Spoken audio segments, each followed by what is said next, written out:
Welcome to Assembly Update. I am Assembly Member Angelo Santabarbara, representing the 111th Assembly District, which includes Montgomery County, parts of Schenectady County, and parts of Albany County.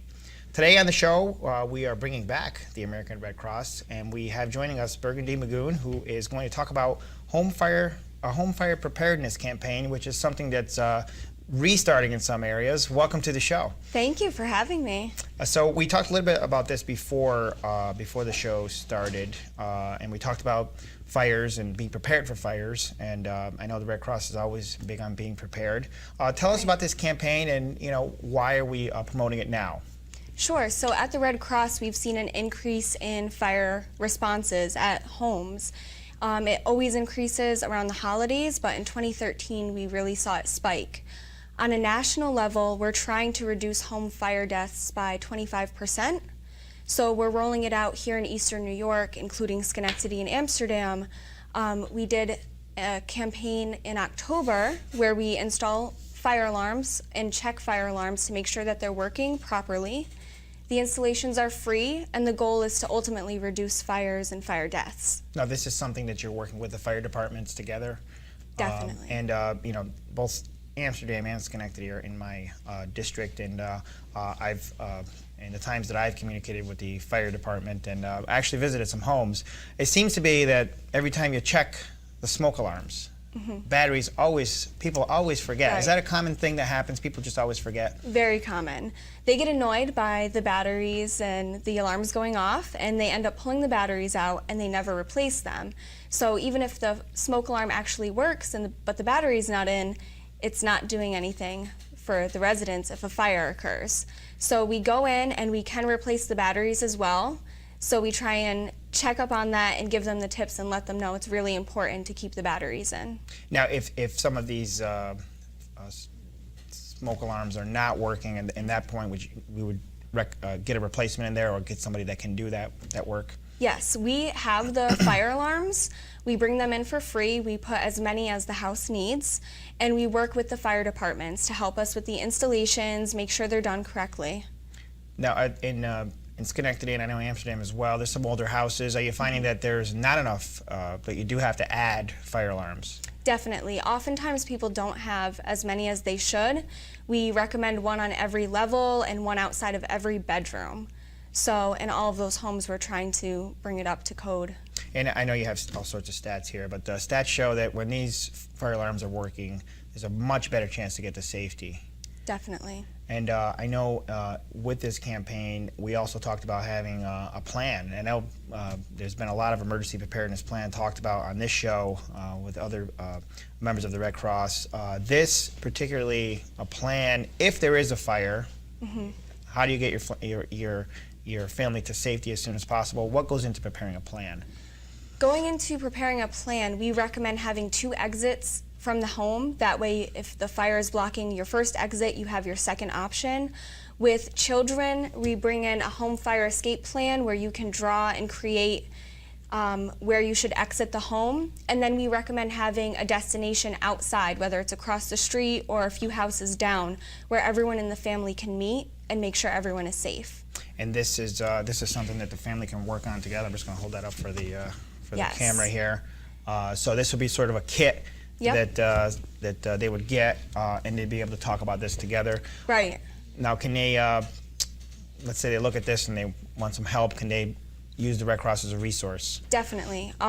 We go in and we bring fire safety tips. A lot of them are very straightforward. When you're cooking, don't walk away. Make sure your smoke alarms are working. Make sure you're not leaving Christmas lights on, dry trees.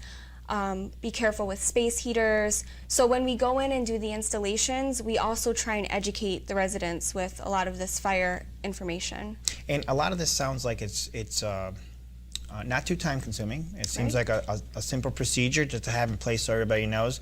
But it could also be something that you just forget about or say, hey, I'll do it later and not take care of it right away. But it's best to get this packaged up and talk about it with the family members so everybody knows. Right. I think we all have that characteristic where we like to put things off because we're too busy with the day-to-day. But it's definitely important to have a plan and to think about what you would do in the case of a fire. I have a personal experience with a fire. My father's house burned down in Saratoga as a child, and it's really scary for children, but even for adults, it's a devastating experience. So fire safety is always important. There's so many things that you can do to prevent fires, and I know the fire departments are always pushing this message as well. What are some? We talked about smoke alarms, talked about a plan. What are some other things that we can share that go into this campaign?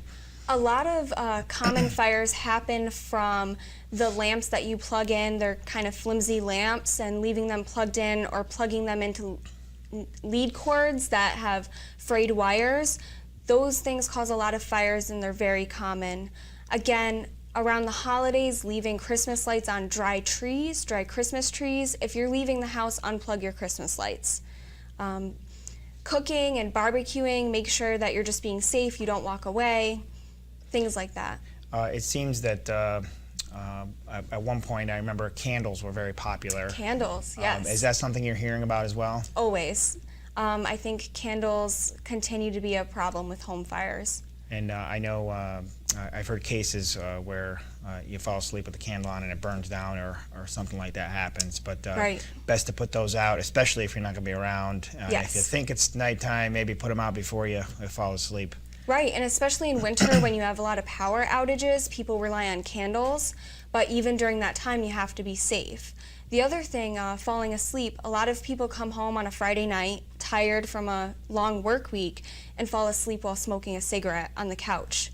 And that's another huge problem when it comes to home fires. And having those smoke alarms and doing all these things certainly help, but preventative measures are always important. Right, I mean, the insurance companies can only do so much. You don't want to be without all of your belongings and the memories that you have in your home, so. And I know, we talk about family members. We also talk about pets as well. Right. What does the Red Cross recommend with pets during a fire? Well, we recommend, of course, having a plan to get your pets out if you can, but you have to kind of take it as the situation goes. Don't ever run back into a house. Let the firefighters do that, and firefighters often save pets and run back in and find them. So we recommend, especially for children, don't run back in the house once you're out. And all this information, of course, is available on your website. Yes. Why don't we give that information out and how people can contact the Red Cross? Sure. Our website is www.redcross.org/ENY. That's for the Eastern New York region. Okay. And you can find all of this information on the website. And I would recommend, I know we briefly touched on a lot of these things, but I would recommend people that visit that website and go more in depth. They can request one of these kits. Yes. Does the Red Cross visit as well? Yes, we go right to the home. So you can call, you can put in a request, and we'll come to the home. We'll give you all the safety tips. We'll check your alarms to see if they're working, and if they're not, we'll replace them for free. And I know you respond to so many emergencies throughout our communities. You're always looking for volunteers as well, and you have so many people that really are part of the Red Cross. And I've done several things throughout the year with the Red Cross, and I've been there when you've responded to some emergency situations. If people want to volunteer, people want to help, can they do that? Is there an opportunity to do that? Plenty of opportunities. So you can sign up to be a disaster action team member, which actually responds to home fires. On my end, you can sign up and be part of the home fire preparedness campaign.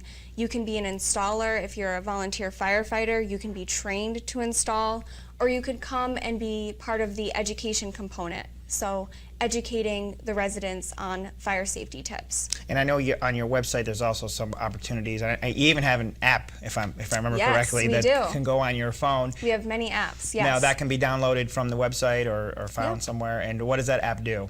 The fire app specifically, there's two. One of them, you can go on and get the tips and kind of make your plan on the app.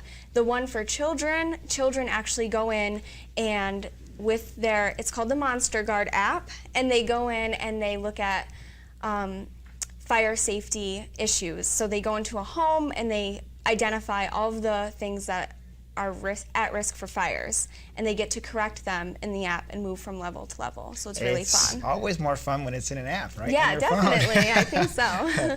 So that's great to hear. If you haven't check this out. Go on the website. There's plenty of good things coming from the Red Cross.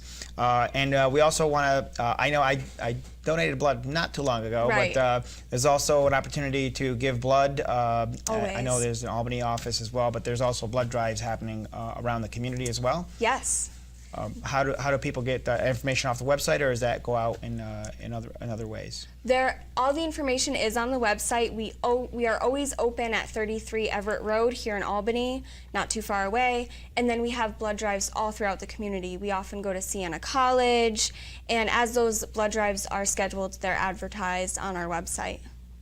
I'm so happy to be able to talk about this home fire preparation campaign.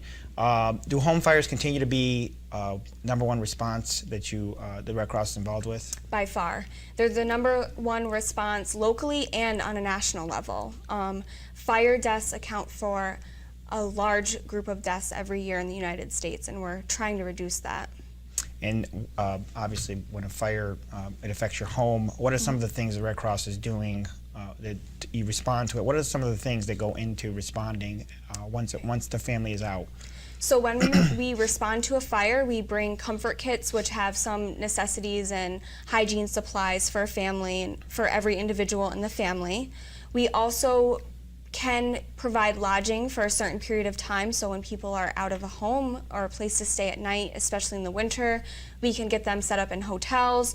We can offer some financial assistance, including first month's rent, as people start to get back on their feet. And then we provide services where we connect them with other social services to help them, as time goes on, recover from that. And these are real issues that people have to deal with once Yeah. something like this happens. And it's the path to recovery, getting your life back together.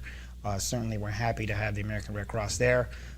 If you haven't checked out their website, please do that. Let's give that out one more time. redcross.org/ENY is our website. And you also have a Twitter that I follow, and it Yes. gives you updates and stuff. So if you're on social media, Facebook, that sort of thing, you can track the Red Cross and find out what they're doing and how you can help. And there's so many ways to volunteer. And we Right. just talked about one way, and I'll be doing it again shortly, is to donate blood. That's always in need, and I know Yes. during cold winter times it's kind of hard to get the blood drives going, but if you get a chance to do that, I want to thank you for being on the show, and I want to thank you for sharing all the wonderful things that the Red Cross is doing for our communities. The Home Fire Preparation Campaign is what it's called. You can find it on their website, or you can give a call down to the Red Cross. Right. Burgundy, thank you for being on the show with us and sharing all this wonderful information. Thank you for your support. Thank you for having me. We appreciate it at the Red Cross.